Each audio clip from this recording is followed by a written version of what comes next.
Alright, guys, still got a few more days till Halloween, but if you're watching this, it is Halloween, so happy Halloween. If you see my last 3 reviews, I did one for The Nun 2, I did one for Exorcist Believer, and I did one for Talk to Me. I'm now going to do one for Five Nights at Freddy's, and this will be the last one for Halloween, so I hope you've enjoyed this series of vlog reviews. Again, guys, I'm hoping to get my setup done again very soon. So once that's up, I promise you will get better content. Until then, this is what I can do, because, you all been asking my thoughts on these movies, so I can at least give it to you this way, all right? And figured, get a big Halloween treat, getting all these at once. So in a few days when Halloween hits, you'll get them. So, I'm very excited to, see what you guys think of all this. So, now we're going to do Five Nights at Freddy's. And, I'll tell you, this is probably one of my most anticipated movies of the year. And, the thing is, I've never played any of the games. I never have. But I know all about the games because my wife is the biggest, Five Nights at Freddy's or FNAF, freak that I know. She is the biggest fan of this franchise. Like, she has played the games, she has read the books, she's done all this shit, she's read the graphic novels. Like, this woman knows Five Nights at Freddy's front and fucking back. So I know all about this from her. And leading up to this movie, she had me watch the Markiplier playthroughs, like watch Markiplier's playthroughs of all these games, and him going through all the lore and everything. And I found myself kind of fascinated by this. And yeah, here's the thing: the Five Nights at Freddy's storyline, if you've played the games, like, it's convoluted, it's very confusing at times, in terms of its storyline and where everything fits. But it's kind of intriguing to try to piece together all this lore and all these different plot points, and it's all very interesting. I mean, some of it's ridiculous, but again, interesting in the sense that it's so damn creative. And so I was actually kind of looking forward to see how this would translate, because the thing is, I mean, let's be honest, video game adaptations have been on kind of a fucking comeback lately, okay? Between Detective Pikachu, the Sonic films, Resident Evil Welcome to Raccoon City, I know that last one's controversial, fucking Last of Us, so many different adaptations have just proven that, video game adaptations, they can fucking work if you do them right. All right, and, I was kind of curious to see how this would do. Then they announced the date and date with Peacock, and I got concerned. Because usually when they do that, the movie ends up sucking. Case in point, Halloween Kills. Case in point, usually when they do that, they end up sucking. And not only do they end up sucking, but the movies don't make as much as they could have if they were just released in theaters. So I was kind of concerned for this movie's box office. But I'll tell you, before I even get into the movie, showing up to the theater, I guarantee you by the time this weekend's over, I guarantee you by the time the weekend is fucking through, this movie will make some fucking bank. Again, I just saw the movie last night, okay, on Friday night, and that theater was fucking packed. I mean, Avengers Endgame level fucking packed. Star Wars premiere level fucking packed. Like, dear God. I was not expecting that. So, yeah, this movie's gonna make some fucking money. I can tell you that shit right now. And, this video will be released on Halloween, so I'm sure you can all tell me how right I am when this video finally comes out. But anyway, you're all looking to hear my thoughts on this movie. Okay, sorry, I've been rambling on for like 4 minutes. Honestly, for what I know of the FNAF lore, from what I have seen the Markiplier playthroughs, from what I have heard from my wife, I really fucking loved this movie. I really did. This was one of the most fun movies I have seen all year. I'm not saying it's perfect. Okay, it has some problems. I'll get into it. All right.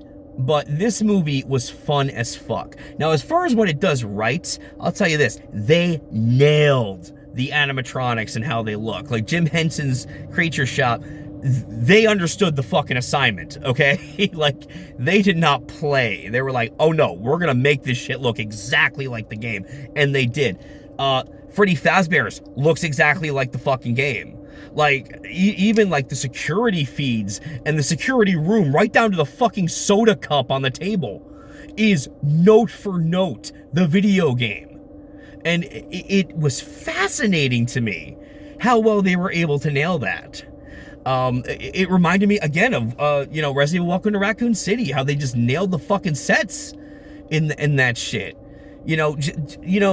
I mean, pleasing the fans was clearly their first priority. That to me, I will always fucking respect. Okay, because when you treat the fucking fans with respect, they will come out in fucking droves. And that's been proven. It's definitely going to be proven with this movie. I'll tell you now. Mark my fucking words. This movie will make money. I thought Josh Hutcherson as the main character, I thought he did very well as Mike Schmidt. I loved his acting throughout the movie. I think his storyline was very heartfelt.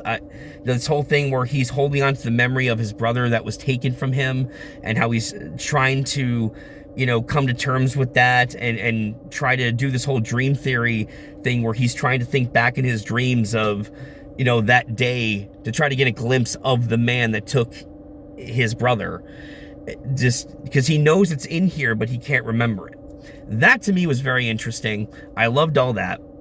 But I love this whole subplot about how he's got this sister, and he seems to be neglecting his sister, okay, because he is so focused on trying to get his brother back. That to me was pretty fucking cool. Well, not cool that he's neglecting his sister, but the entire storyline, that the character development that he goes through to realize that, my brother is gone, but my sister is still here. And the moment he realizes that, it's just a little too late, and he realizes that, and he doubles down to try to get his sister back. And that to me was very heartfelt, very well handled. I love the relationship between these two characters. I don't know the little actress's name, but she did a very good job playing his sister. Love the actress who played Vanessa. I'm really hoping she is Vanny in the sequel. I really hope we get Vanny in the damn sequel. Okay, because Vanny's Vanny creeped the fuck out of me. When I was watching the Markiplier playthrough, it's like, that was one character that creeped the fuck out of me. Not in this movie, but I'm hoping, because we got fucking Vanessa. I'm really hoping we get her in the sequel. And because, mark my words, this movie will have a fucking sequel. It'll probably have tons of them. But the standout performance for me was Matthew Lillard. And I knew he would be. The second I saw the trailer, I'm like, he's going to be the standout. There's no way he's not going to be. And he was. He was fucking great. This man just understood, like I said about Jim Henson's Creature Shop, this man just understood the fucking assignment. And when he's on screen, he's loving it. He's having a ball with what little screen time he has. Because he doesn't have a lot of screen time. All right. He's at the very beginning, and he's there again at the very end. But he makes the most of all the screen time he has, and he does a fantastic job. So yeah, good acting, great set designs. Okay, storyline is a bit convoluted, but again, if you've played the games, it's convoluted there too. Okay, if anything, it's a lot more streamlined here. Okay, to have it make more sense for a, just normal audience member, someone who is not well versed in any of the game lore. So yeah, they do dumb it down a little bit, but again, that was necessary in making an adaptation. There's so much shit going on in the FNAF lore, especially in those first couple games, that if you're trying to fit a bunch of that shit into the first movie, okay, it's going to be too confusing for main audiences, and it's going to be too long. So if you want to, you got to dumb it down just a little bit, okay, just to, for modern audience members, for people who aren't versed in the lore. And that's not saying they're dumb. It's saying that, they're not necessarily going to gravitate towards all this lore at once. So you want to make it more accessible to them. That's more the word I'm looking for here. I thought the score was brilliant. The issues with this movie, there are a few. One, the ant character. Hated that whole plot line. You could have dropped that entirely. Not a fucking thing would have changed. You could have dropped the whole ant subplot entirely. Like, just get rid of it. It's so pointless. I swear to God, it feels like it's only there to justify Matt Pat's cameo, which was, you know, a pretty good cameo. You know, I'll say that. It was a really good cameo. I liked it. All right. And here's the thing. This is one character, and I could have forgiven this if she at least had a decent death scene. We don't even see her death scene. She dies off screen. She's killed by, was it Golden Freddy off screen. So you don't even see it.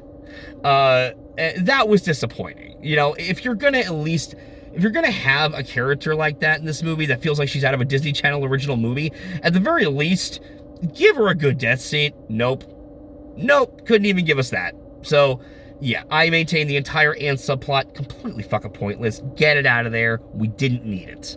It's there to add drama to the film, but the movie, in my opinion, already had enough drama. There was enough going on with Mike and his sister to carry the film. You didn't need that entire subplot. You could have had the whole thing with the people breaking in. You could have had that a different way. You didn't need the ant involved with that. You didn't need the storyline of the ant to have that in there. Hell, you could have had that be the opening of the film, and it would have been a great opening.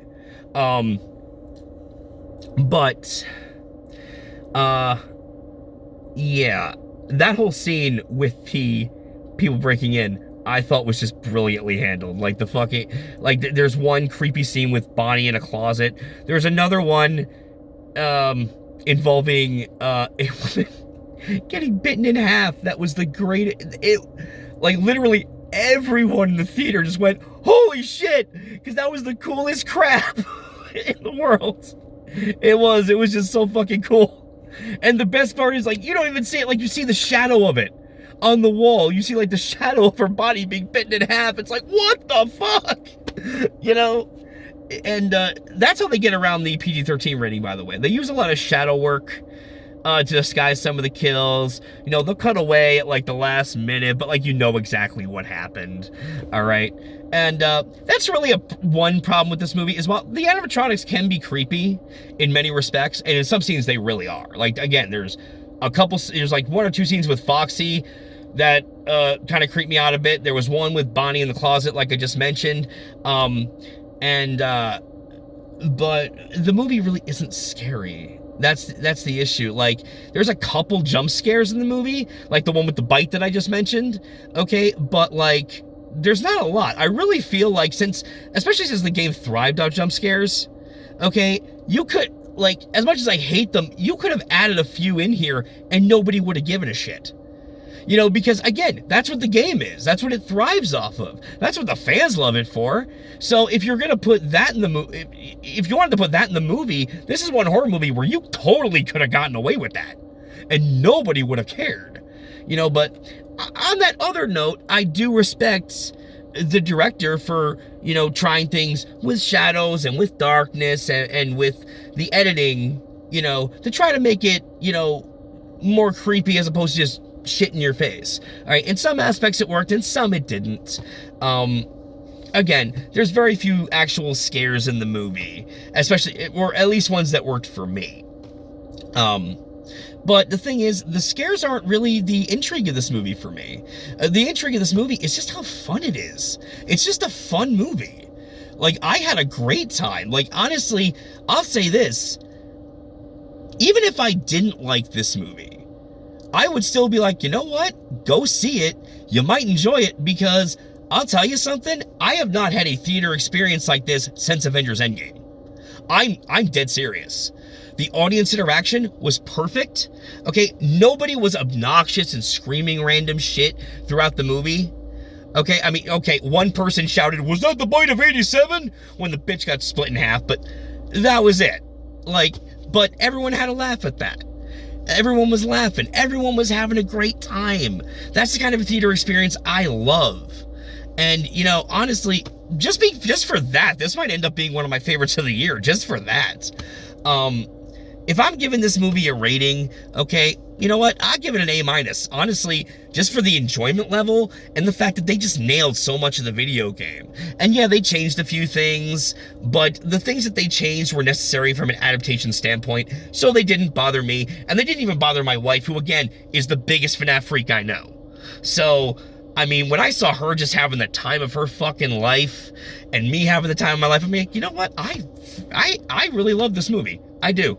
You know what? I have my issues with it. I don't think it's perfect. I think, again, that whole subplot with the ant could have been cut. It's not particularly very scary. Again, PG-13 movie. So you don't alienate all the audiences. But again, very good movie. I really enjoyed it. So, yeah, definitely give this one a chance if you haven't.